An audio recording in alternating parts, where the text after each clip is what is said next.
Čia stabtelėjome ne veltui prie žiemojančios čiobrelių pievos. Nors šiuo metu čiobreliai atrodo pavargę, tačiau jų kvapas niekur nedingo. Jis vis dar stiprus. Senoliai sakydavo, kad čiobrelis yra stiprus kaip žmogus. Net kai išdžiūva, jis lieka naudingas. Jo kvapas primena vasariškas dienas. Tačiau tuo pačiu ir valo orą, ramina protą ir stiprina kūną.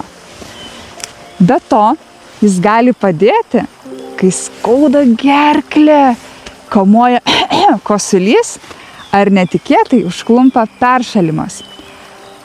Čiobrelio arbata yra tikras lobis. Jis šildo, valo plaučius, ramina ir pilvuką, gerina miegą, ypač kai mažieji sunkiai užmiega.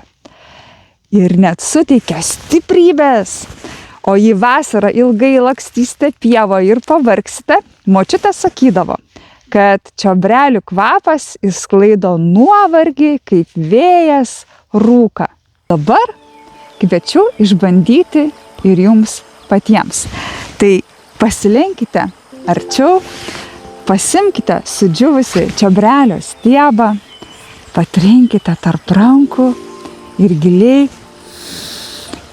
įkvėpkite ir pagalvokite, ką šis kvapas jums primena. Vieni sako, kad šis kvapas primena medų, kiti pievas, o kiti vaikystę ir močiutės ruošiamas arbatas.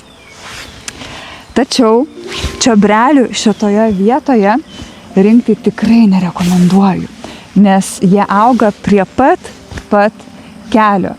Bet tikiu, kad jūs vasarą atrasite savo slaptą čiobrelių pievoje, kurioje galėsite prisirinkti šių nuostabių vaistažolių.